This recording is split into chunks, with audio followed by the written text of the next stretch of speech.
안녕하세요. 30 중반의 남자입니다. 저는 꽤 불행한 인생을 살았는데요.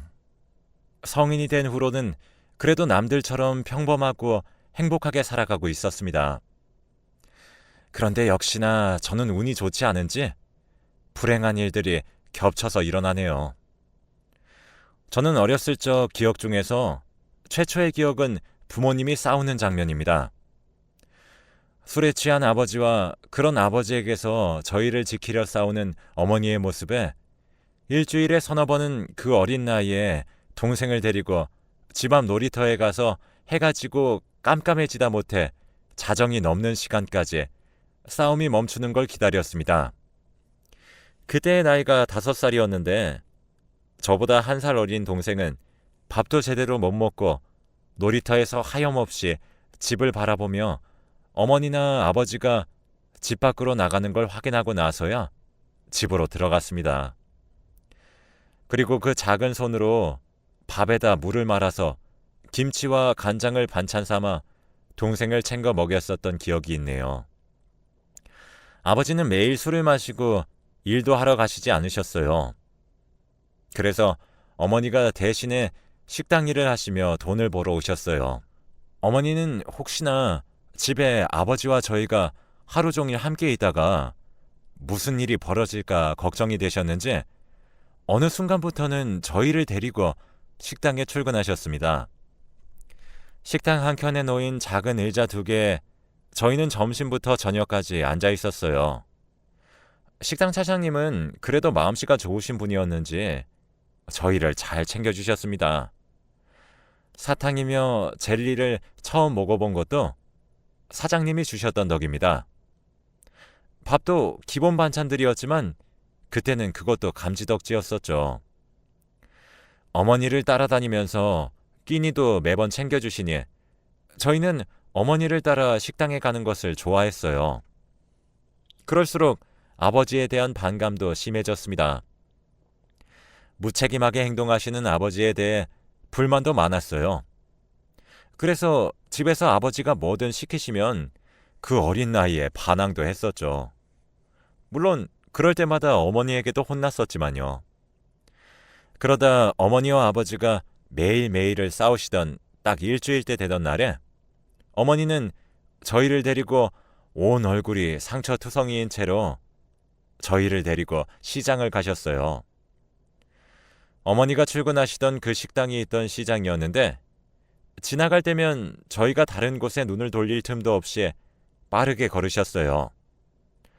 혹시나 다른 먹거리를 보고 먹고 싶어 할까 싶어 매번 동생을 챙겨서 자기 뒤만 따라오라고 하셨었는데 그날은 이상하게 식당으로 바로 출근하지 않으시고 시장 곳곳을 둘러보며 먹고 싶은 것들을 말해보라고 하시며 저희가 다 먹지도 못할 만큼 사주셨어요. 저희는 신나서 양손 가득 김밥이며 호떡이며 저희가 좋아하는 떡볶이도 가득 담긴 비닐봉지를 들고 어머니 뒤를 졸졸 따라갔죠. 그런데 어머니는 식당으로 출근하시지 않고 저희를 데리고 다시 버스를 타셨어요. 처음 타는 버스를 타고 한참을 가서 내렸었죠. 처음 보는 곳이어서 저와 동생은 여기가 어디냐며 어머니에게 물었지만 어머니는 시장에서 이것저것 사주실 때 보여주신 모습과는 완전히 다른 모습으로 묵묵부답인 채 저희를 쳐다도 보지 않으셨어요. 그리고 한참을 걸으셨습니다. 주위에 많던 사람들도 점점 사라지고 어머니가 걸음을 멈추었을 때는 사람이 아무도 지나다니지 않는 곳이었습니다. 저희는 여기서 뭐 하는 거냐고 물었지만 한참을 고민하시는 듯 걸음을 떼지 못하시던 어머니는 눈앞에 있던 다리 밑으로 저희를 데리고 가셨습니다. 그리고 저에게 동생 손을 놓지 말고 여기서 자기를 기다리라고 하셨어요. 금방 올 테니 배고프면 사준 김밥과 떡볶이를 꺼내 먹으라고 하셨죠. 그리고 어머니는 다리 위에서 어머니를 기다리는 누군가의 차를 타고 순식간에 자리를 떠나셨습니다. 저희는 어머니의 말대로 한참을 그곳에서 기다렸지만 어머니는 돌아오지 않으셨습니다. 추운 겨울날 저희는 온몸에 감각이 없어질 때까지 덜덜 떨며 있었고 엉엉 울며 엄마를 부르는 소리에 지나가던 노부부가 저희 소리를 듣고 다리 밑에 왔다가 발견하셨습니다. 그런데 저희가 엄마를 기다리겠다고 자리를 떠나지 않으려고 1시간을 넘게 자리에서 버티고 있었는데 저희가 지칠 때까지 설득하셔서 집으로 데려가셨어요. 처음에는 집이 어디냐, 이름이 뭐냐며 물어보셨지만 이미 한겨울에 찬바람을 맞으며 몇 시간을 울고 있었던 저는 충격을 많이 받았는지 저의 이름과 동생의 이름 말고는 생각해내지 못했습니다.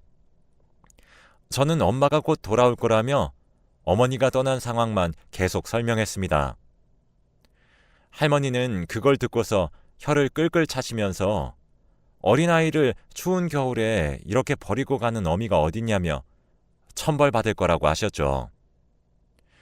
그 다음날 저희는 경찰서까지 가서 저희가 살던 곳을 알아내려 했지만 엄마를 따라 타던 버스만 기억할 뿐 정확히 저희 집이 어디였는지 설명하지 못해서 일단은 동생과 저는 노부부의 집에서 머물렀습니다. 일주일쯤 지나자 기억이 서서히 떠올라서 집을 찾아가 보았지만 이미 부모님은 집을 비우고 흔적을 모두 지우고 떠난 후였습니다. 저희는 그 이후로 고아원에 보내지게 되었어요.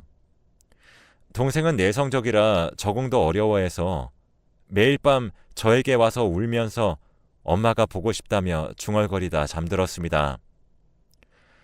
그런 동생에게 100일만 지나면 엄마가 오실 거라고 달래주었어요. 그런데 100일이 채 지나기도 전에 동생을 입양하고 싶어 하시는 분들이 생겼습니다. 우연히 원장실 앞을 지나가다 동생의 이름이 들려 멈춰서 들었더니 저희 동생을 입양하고 싶다는 이야기가 들리더라고요. 원장님은 저를 언급하시면서 오빠가 없으면 잠도 제대로 못 자는 아이라고 설명을 드리자 조금 고민해 보시겠다며 집으로 돌아가셨습니다. 그 이야기를 들은 날 밤에는 동생을 달래주면서도 어찌나 마음이 불안하던지 며칠 동안 머릿속에는 동생과 헤어지게 될까봐 걱정투성이었습니다. 동생이 잠들고 나면 저는 혼자서 이불을 덮어쓰고 울기도 했어요. 그리고 그 일이 있고 2주 정도 지났을 무렵 고아원을 들어오시는 부부를 보고 마음이 덜컹했습니다. 원장실로 들어가시는 걸 확인하고 저는 운동장에서 몰래 빠져나와 원장실 앞에서 귀를 바짝 대고 대화 소리를 들으려 귀를 기울였습니다. 한 명을 입양하시는 것만으로도 너무 감사한데 어려운 결정 해주셔서 감사합니다. 원장님의 말에 동생의 입양이 결정되었다는 것은 알 수 있었습니다. 하지만 어린 나이에 이미 저 혼자 남겨질까 불안했었는지 동생만 입양하겠다는 뜻으로 알아듣고서는 그만 울음을 터뜨렸죠. 제 울음소리에 안에서 원장님과 부부가 나와서는 저를 보고 왜 여기서 울고 있냐며 달래주었지만 저는 저도 데려가 달라며 이제 버림받기 싫다고 하며 그 부부의 앞을 막고 아주 대성통곡을 했었죠. 이름이 태성이니? 참 예쁘네. 그렇게 동생을 잘 돌봐준다는 이야기를 들었어. 동생도 너도 너무 예쁜 아이들이라서 우리 넷이서 함께 집으로 갈 거야. 그러니까 울음 그치고 같이 동생도 데리러 갈까? 부부 중에서 남자분이 저에게 다가와 안아주시면서 해주시는 말씀에 겨우 울음을 그치고 올려다보았습니다. 그러자 제 손을 따뜻하게 잡아주시면서 이제 집으로 가자고 하시는데 처음으로 느껴보는 따뜻한 어른의 사랑에 저는 처음으로 안정감을 느꼈어요. 나이는 원래 친부모님보다 훨씬 많아 보이셨지만 저에게는 그런 것이 상관할 바 아니었습니다.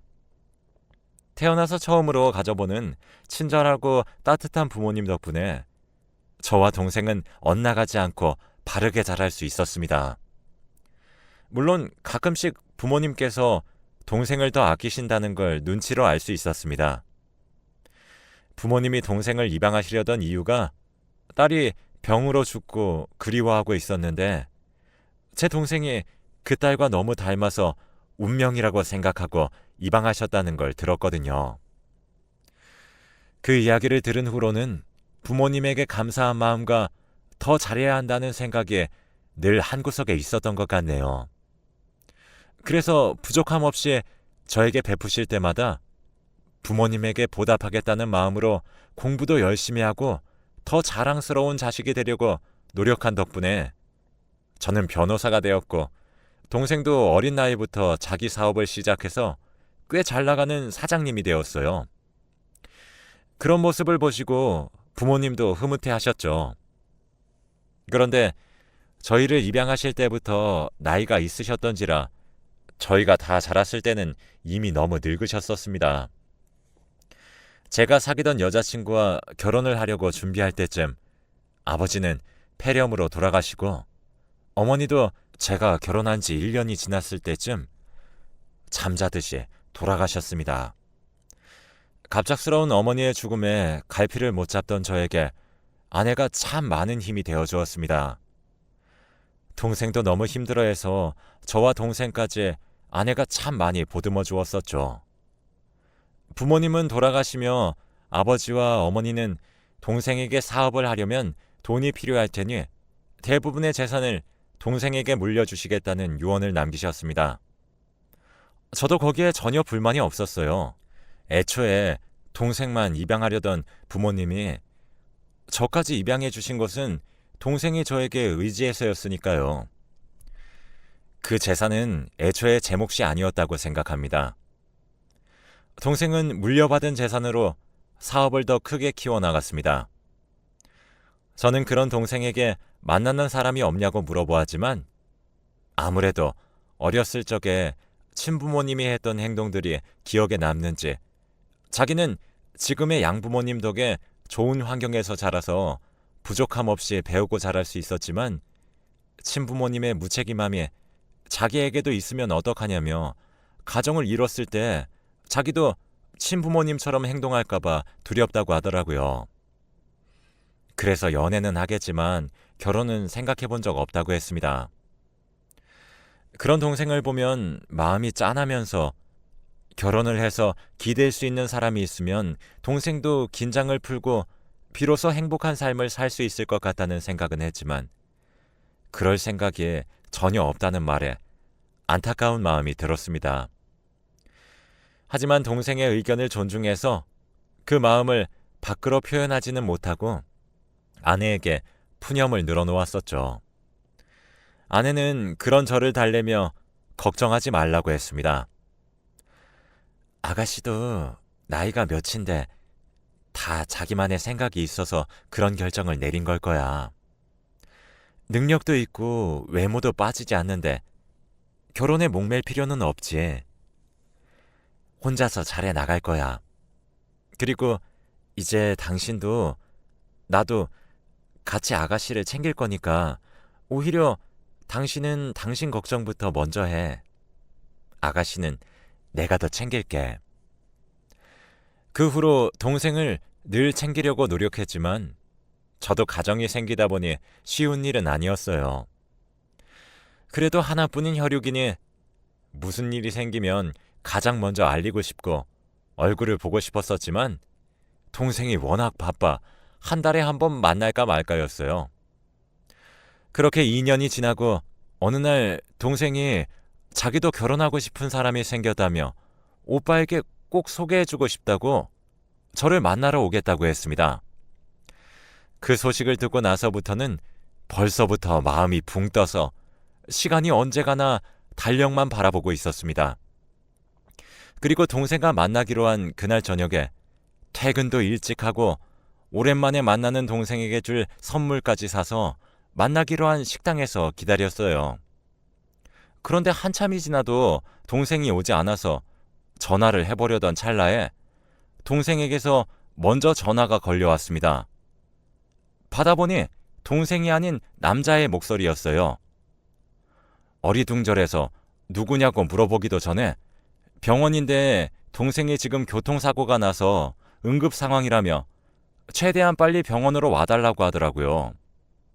그 말을 듣고 어떻게 병원을 갔는지도 기억이 안 날 정도로 정신없이 병원으로 차를 몰았습니다. 병원에 도착해서 동생을 찾았는데 안내받은 쪽을 보니 이미 하얀 천을 머리끝까지 뒤집어 쓴 동생이 있었습니다. 저는 동생을 끌어안고 오열을 했어요. 의사의 말로는 제가 도착할 때까지는 최대한 노력하고 있었지만 이미 응급실을 들어올 때부터 살 가망이 희박했다고 하더라고요. 제 동생의 시신 옆에는 동생과 결혼하기로 한 남자도 함께 세상을 떠났었습니다. 그 남자분의 부모님도 오셔서 울며 불며 실신까지 하셨어요.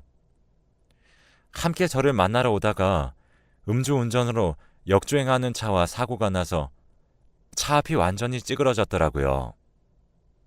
그걸 보니 모든 게 제 탓인 것만 같아 숨을 쉴 수 없었습니다.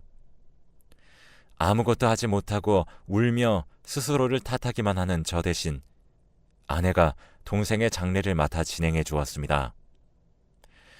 장례가 진행되는 이틀 내내 정신을 놓고 눈물만 흘리다 셋째 날 겨우 마음을 다잡고 아침 일찍 동생의 발인을 위해 움직이고 있었습니다.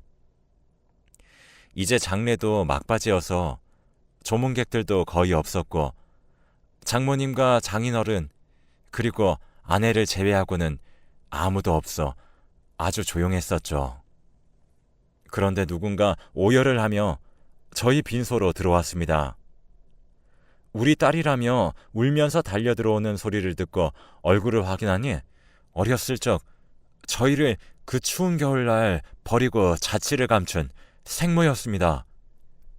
저와 눈이 마주치자 저에게 달려들며 저 때문에 동생이 죽은 거라며 동생도 제대로 안 챙기고 뭐 했냐면서 저를 마구 때리더라고요. 저도 화가 나서 여기가 어디라고 온 거냐며 우리가 그렇게 찾을 때는 그렇게 안 나타나더니 지금 죽고 나니까 나타나는 이유가 뭐냐며 몰아붙였습니다. 저와 동생은 다 자라고 난 후에 양부모님의 권유로 친부모님을 찾기 위해 여기저기 광고도 하고 사람을 써서 찾아보기도 했지만 어찌나 꽁꽁 숨었는지 나타나지도 않았었습니다. 그래서 동생과 저는 이제 저희에게 부모님은 양부모님 뿐이라고 생각하고 살자고 서로 다짐하고 살았었죠. 내가 안 나타나고 싶어서 그런 줄 아니? 다 사정이 있어서 못 나타난 거야. 그래도 너희들 그동안 돈 많은 양부모 밑에서 잘 자랐다는 소식은 들었다. 우리 밑에서 그렇게 가난에 허덕이면서 사는 것보단 그게 나았을 거야. 당신은 그 추운 겨울날 그 어린 애들을 거기다 버려놓고 남자랑 도망갔으면서 거기에 대한 일말의 양심의 가책도 없어? 최소한 고아원에다 버려놓고 가던지 사람도 잘 안 오는 길거리에다가 버려놓고 가면 얼어 죽으란 소리랑 다를 게 뭐야? 이제 와서 엄마라고 하지 마세요. 저희 어머니 이미 돌아가셨습니다. 얼른 여기서 나가세요. 동생 마지막 가는 길은 조용히 잘 보내주고 싶으니까. 그러자 그 여자는 제 뺨을 올려치며 어디 자기를 낳아준 부모를 모르는 척하냐며 동생을 죽음으로 몰아간 오빠가 무슨 할 말이 있냐고 저를 모함하다가 결론은 자신도 엄마이니 동생의 재산을 나눠받을 자격이 있다고 말하더군요. 그 말을 듣고 제가 불같이 화를 내려는데 이번에는 아내가 더 빨랐습니다. 아내는 순식간에 그 여자의 머리채를 휘어잡고 여기가 어디라고 기어들어오냐며 10년 전에 가지고 도망친 돈이나 토해내라고 하는 겁니다. 장모님은 경찰에 연락해 여기에 사기꾼이 있으니 얼른 잡아가라고 하셨어요. 제가 이게 무슨 일인가 싶어서 당황한 동안 경찰이 도착했습니다. 경찰이 오자 그 여자는 도망가려고 했지만 이미 경찰이 입구를 막고 있어서 도망갈 틈도 없었습니다.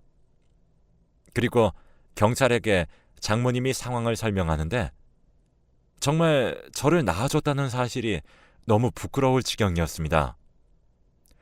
장모님은 10년 전에 계단에서 크게 넘어지셔서 그 후로 다리를 못 쓰게 되셔서 휠체어 생활을 하고 계신데, 그 계단에서 밀었던 여자가 바로 제 생모였습니다.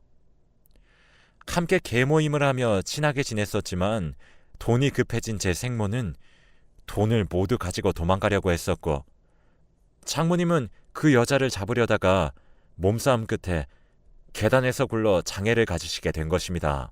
아내는 그 이후로 그 여자를 찾으려고 했었지만 어찌나 꽁꽁 숨었는지 돈으로 사람을 써서 전국을 뒤졌지만 결국엔 찾지 못했다고 해요. 직전에 말한 사정이라는 것도 다 자기 잘못이 들킬까 숨어 지내서 그런 것이었습니다. 그런데 이제 그때 훔친 돈도 다 썼겠다. 돈은 필요한데 어디서 돈 나올 구석은 없으니 저에게까지 뻔뻔하게 찾아왔다가 덜미를 잡힌 거죠. 그렇게 그 여자는 그 자리에서 경찰에게 연행되어 갔습니다. 잡혀가면서까지 악을 써대며 잘못을 인정하지 않았습니다. 재판에서 변호사를 쓸 돈도 없을 뿐더러 어찌어찌 국선 변호사를 선임하기는 했었지만 능력 있는 변호사들은 대부분 제 소식을 알고 변호를 해주지 않아서 실력도 없고 열정적이지도 않은 사람이 변호를 맡아 변호도 제대로 못 받았다고 하더라고요. 심지어는 끝까지 반성하는 모습조차 보이지 않아서 징역형을 받았다고 합니다. 상해죄에 사기죄까지 더해져서 꽤나 높은 징역을 받았다더라고요. 그 모습에 마음이 씁쓸하기도 했습니다. 끝까지 반성하지 않는 모습을 보고 저에게도 그런 모습이 있을까 걱정이 절로 되더라고요. 제가 그런 걱정을 하고 있으니 아내는 무슨 그런 생각을 하냐며, 그런 부모에게서 태어났어도 살아온 환경도 다르고 혹여나 그런 사람 밑에서 자랐다고 하더라도 당신은 좋은 사람이 되었을 거라며 말해주었습니다. 그렇게 말해주는 아내 덕분에 부정적인 생각은 떨쳐버리고 그 여자의 존재는 없었던 걸로 생각하고 살기로 결심했습니다. 저에게 이제 가족은 아내와 장모님, 장인어른 뿐이라고 생각합니다. 장모님은 자기의 다리를 그렇게 만든 사람의 피를 받은 아들이라고 생각하며 조금 미워하실 만도 하지만 저에게 저런 부모 밑에서 어렸을 때 고생이 많았겠다며 오히려 저를 위로해 주시고 따뜻하게 안아주셨습니다. 그 품에서 너무 오랜만에 부모의 온기를 느껴서 한참을 울었던 것 같네요. 저에게 가족이라는 존재는 늘 어려웠었는데 이제서야 가족이 주는 안락함이 무엇인지 알 것 같습니다. 앞으로도 가족들과 함께 행복하게 살 수 있을 것 같은 예감이 드네요. 지금까지는 가족에 대한 안 좋은 기억들도 많았지만 그만큼 앞으로는 가족에 대한 좋은 기억이 많이 생길 거라고 믿고 있습니다. 이제는 저에게도 가족들에게도 힘든 일은 일어나지 않았으면 좋겠네요. 여러분들도 앞으로 행복한 일들만 생기길 바라겠습니다.